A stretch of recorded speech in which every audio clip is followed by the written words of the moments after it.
আসসালামু আলাইকুম। আজ আপনাদের তৈরি করে দেখাবো তেল ছাড়া, রোদের ঝামেলা ছাড়া কাঁচা আমের টক ঝাল মিষ্টি আচার। এই আচারটা আপনারা 1 বছর পর্যন্ত সংরক্ষণ করেও খেতে পারবেন। আর এই আচারটা দেখতে যেরকম সুন্দর, খেতেও মাশাআল্লাহ অনেক মজা হয়। আশা করি ভালো লাগবে। তো চলুন তাহলে দেখে নেওয়া যাক এই মজাদার আচার কিভাবে তৈরি করতে হয়। আমের আচার তৈরির জন্য এখানে আমি মিডিয়াম সাইজের 5টি আম নিয়েছি। আর আম আমি কেটে ভালো করে ধুয়ে তারপর মুছে নিয়েছি। তো এইভাবে টিস্যু দিয়ে আমি মুছে নিয়েছি। যদি আমের গায়ে পানি থাকে তাহলে বেশি দিন আচার ভালো থাকবে না। তো এইভাবে ভালো করে শুকনো করে মুছে নিতে হবে। তো মুছে নেওয়ার পর এই আমগুলো এখন আমি কেটে নিব। তো সবগুলো আম আমি কেটে নিয়েছি। কেটে নেওয়ার পর মাঝখানে যে আটি থাকে সেটা আমি ফেলে দিয়েছি। তো দেখতে পাচ্ছেন আমগুলো আমি বেশি মোটাও করিনি, আবার বেশি পাতলাও করিনি। তো আমগুলো আমি একটি বলে নিয়েছি। এখন দিয়ে দিব 1/4 কাপ সাদা সিরকা। আর এই সিরকাটার কারণে আচার অনেক দিন ভালো থাকবে, নষ্ট হবে না। আর দিচ্ছি 1 চা চামচ লবণ বা স্বাদ মতো।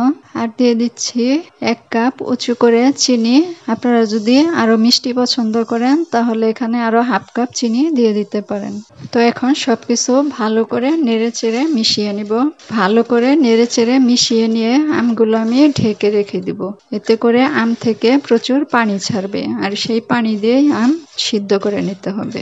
তো আমি নেড়ে চেড়ে ভালো করে মিশিয়ে নিয়েছি। তো এখন ঢেকে রেখে দিব 1 থেকে 1.5 ঘন্টা। আর এর মাঝে 2-1 বার একটু নেড়ে চেড়ে উল্টিয়ে পাল্টিয়ে দিবেন। এতে করে সম্পূর্ণ আমের গায়ে চিনি লবণ ভালোভাবে ঢুকবে। এতে করে আচারটা অনেক ভালো হবে। তো ফিরে আসলাম 2-3 ঘন্টা পর। তো আমি অন্য কাজে ব্যস্ত ছিলাম, এর জন্য একটু দেরি হয়েছে। আর এই 2-3 ঘন্টা রাখার কারণে দেখতে পাচ্ছেন সম্পূর্ণ চিনিটা গলে একদম পানি পানি হয়ে গেছে। তো এখন এই আম আর পানি সহ একটা প্যানে আমি নিয়ে নিব। তার আগে আচারের মশলা রেডি করে নিব। এর জন্য প্রথমে প্যানে 4টা শুকনা মরিচ দিলাম। এখন ভেজে নিব। প্রথমে যদি মরিচ ভেজে নেন তাহলে মচমচে হয়। তো শুকনা মরিচ ভেজে নেওয়ার পর এখন এখানে আমি দিয়ে দিব 1/2 চা চামচ মৌরি, 1/2 চা চামচ ধনে, 1/2 চা চামচ জিরা, আর দিব 1/2 চা চামচ পাঁচফোড়ন। তো চুলার আঁচটা কম রেখে এগুলো এখন ভেজে নিব। তো ভাজতে ভাজতে যখন দেখবেন সুন্দর একটা ঘ্রাণ বের হয়েছে তখন চুলাটা অফ করে নামিয়ে তারপর ঠান্ডা হলে গুঁড়া করে নিতে হবে। তো এখন প্যানে আমি আমগুলো ঢেলে নিচ্ছি সম্পূর্ণ চিনি পানি সহ। আমি আমগুলো জাল করে নিব। তো আমি চুলার আঁচটা মিডিয়াম হাই রেখে জাল করে নিচ্ছি। দেখতে পাচ্ছেন ভালোভাবে বলক চলে এসেছে। বেশি নাড়ানাড়ি করা যাবে না, তাহলে ভেঙে যাবে।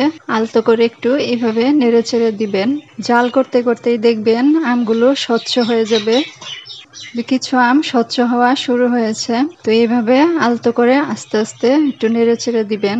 জাল করতে করতে যখন দেখবেন সম্পূর্ণ আম এভাবে কাচের মতো স্বচ্ছ হয়ে যাবে তখন চুলার আঁচটা মিডিয়ামের থেকে আর একটু কম রেখে দিবেন। তো এখন আমি সুন্দর কালারের জন্য এখানে একটু হলুদের গুঁড়া দিয়ে দিচ্ছি। আর দিয়ে দিচ্ছি আচারের মশলা যে রেডি করে রেখেছিলাম সেখান থেকে 1 চা চামচ দিয়ে দিলাম। তো এখন আলতো করে এভাবে একটু নেড়ে চেড়ে মিশিয়ে দিতে হবে। বেশি নাড়ানাড়ি করা যাবে না, তাহলে ভেঙে যাবে। তো মশলা দেওয়ার পর হলুদ দেওয়ার পর এখন আরো একটু জাল করে নিতে হবে। দেখতে পাচ্ছেন শিরাটা এখন একটু পাতলা আছে। তো জাল করে আর একটু টানিয়ে নিতে হবে। তো বেশি নাড়ানাড়ি করা যাবে না, এভাবে আলতো করে নেড়ে চেড়ে মিশিয়ে নিতে হবে। তো দেখতে পাচ্ছেন আচার একদম রেডি।